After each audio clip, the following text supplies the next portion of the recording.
Welcome back to this Pokemon Emerald walkthrough. In the last 3 parts we have caught the 3 legendary golems in Hoenn, and in this part we will do the final and most challenging trainer battle in the game.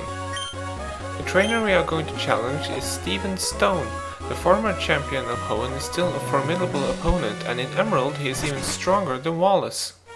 Steven can be found inside Meteor Falls as soon as you have beaten the Elite Four.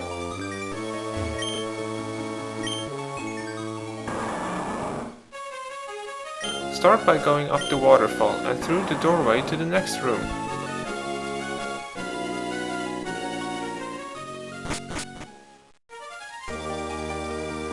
Go down the ladder and go down to the left to climb up another ladder.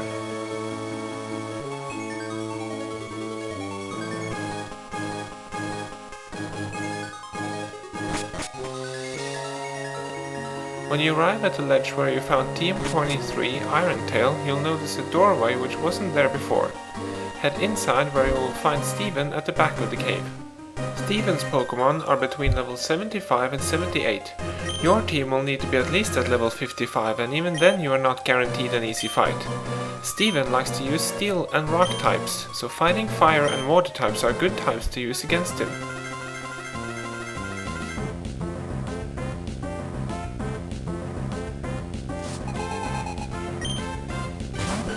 Skarmory is Steven's first Pokémon. This dual steel flying type can take physical moves all day long, but does not withstand special moves very well. Wheezing is the only Pokémon on my team with a fire type attack, but because of the huge level difference it will become necessary to use an X special. In fact, I will need to use X items throughout the entire battle simply because Steven's Pokémon are on a level far above my team. Skarmory's moves include the typical Steel Wing and Aerial Ace, but it also includes Spikes. This move will cover the field around your Pokémon with spikes, and any Pokémon not of the flying type or without the levitate ability will get hurt when they are sent out on the field. Fire and electric type moves will do the trick against Skarmory, but ice type moves will not do so well since Skarmory partly resists them due to its steel typing.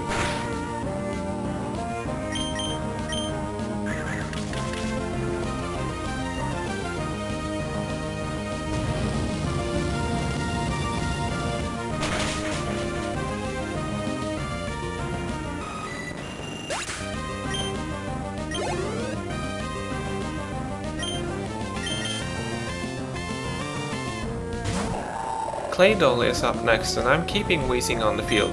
Normally that wouldn't be wise, but Claydol doesn't know any offensive psychic type moves. AncientPower is the only move that can hurt Wheezing, and it has a potential side effect of raising all the user's stats by 1 stage.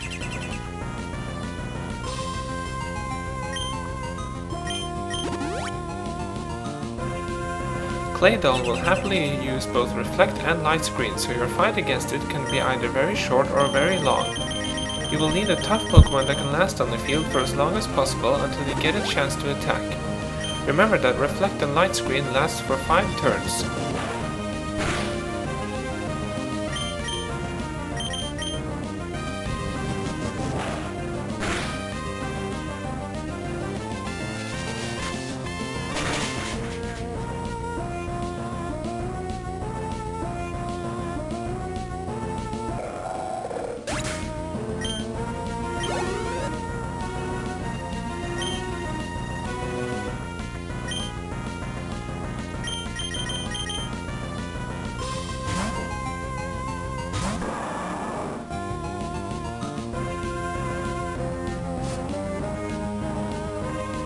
Now Steven is sending out his most powerful Pokémon by far, Metagross.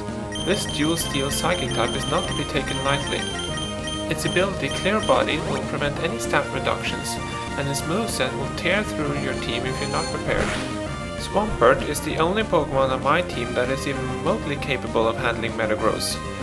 And you can see that in order to win I will need to use X items to be able to last long enough for Metagross to drain its PP for Psychic. Only then will I be able to launch an attack. Metagross is weak only to ground and fire type moves. Fire type Pokémon will be destroyed by Earthquake, so ground type Pokémon would be the best option. Of course, battling on the edge like this comes with a risk, and that special defense drop will make sure that Swampert is knocked out sometime in the next few turns.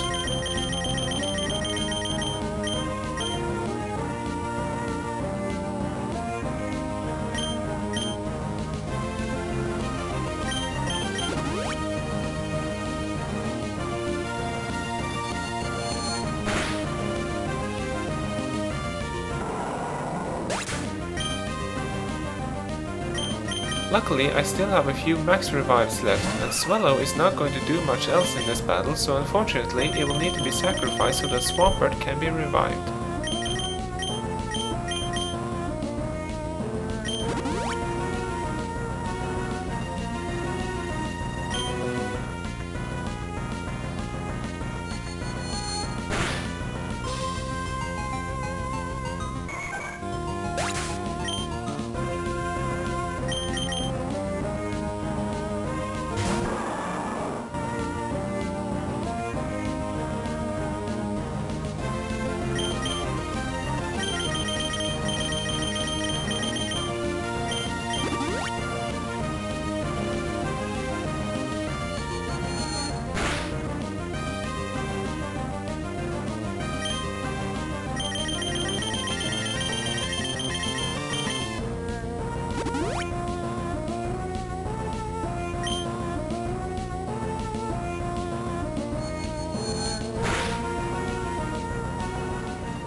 Cutting ahead a bit, Metagross is now about to run out of PP for Psychic. With the help of the X defense, Swampert can resist Meteor Mash, Earthquake and Shadow Ball. Now it's time to use an X attack to be able to more easily knock Metagross out with Earthquake.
Steven is now sending out Aggron. This Aggron has a peculiar moveset which includes 3 special based moves, 2 of which you would normally not teach an Aggron. My strategy is to send out Milotic and use Dive to knock Aggron out. While Milotic is using Dive, it cannot be hit by Aggron's attacks. Should Milotic be hit with any of Aggron's special based moves, it will withstand them because of its high special defense.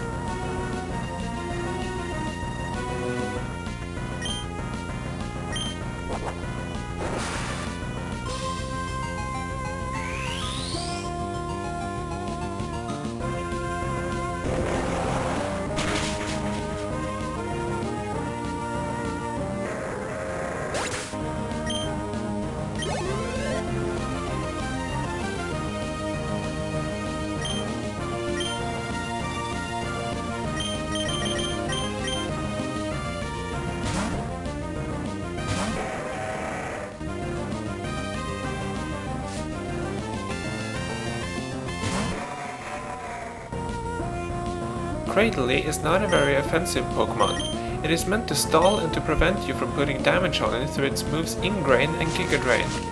Its unusual typing confuses some players as to what Cradily is actually weak to.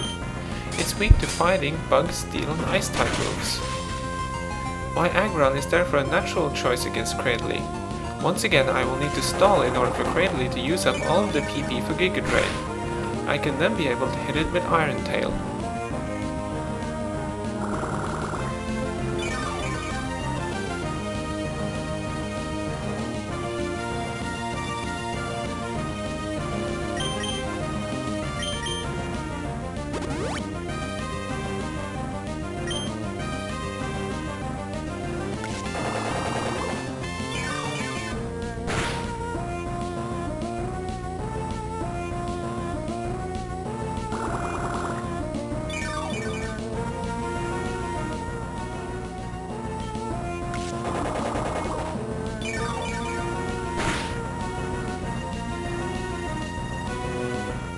Of course, a critical hit ruins things for me a bit, but I have a backup plan in the form of my low-tick.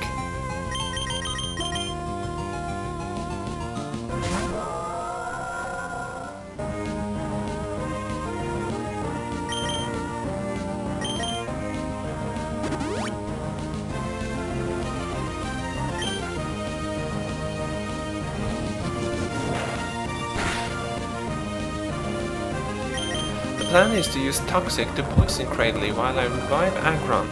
The damage from Toxic will eventually become greater than the amount of HP that Cradily can restore by using Ingrain.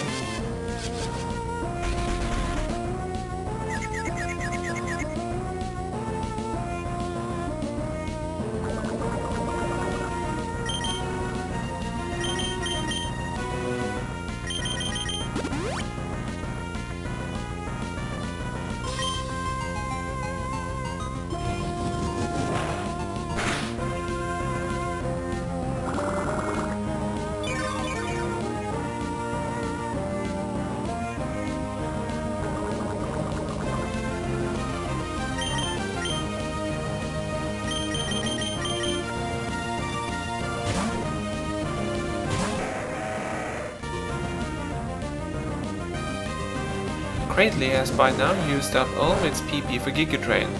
With the damage from Toxic and Iron Tail combined, Cradily won't last much longer.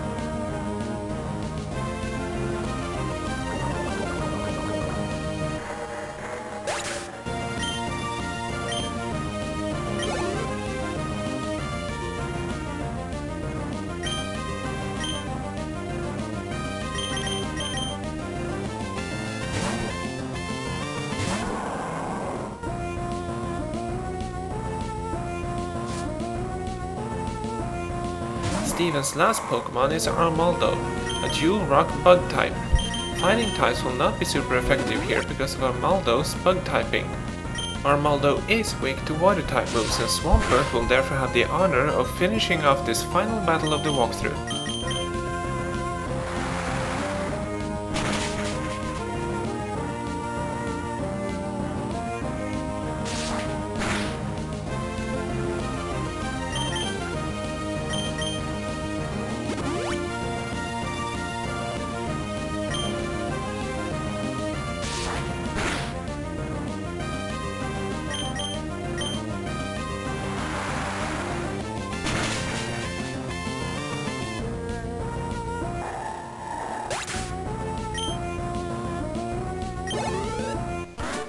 And with that, the most powerful trainer in Hoenn is defeated.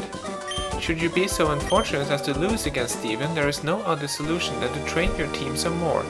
You can do that by challenging Gabby and Ty and the trainers in your match call list on your Pokénav, and if you're lucky, the gym leaders and Wally will want to have a rematch against you.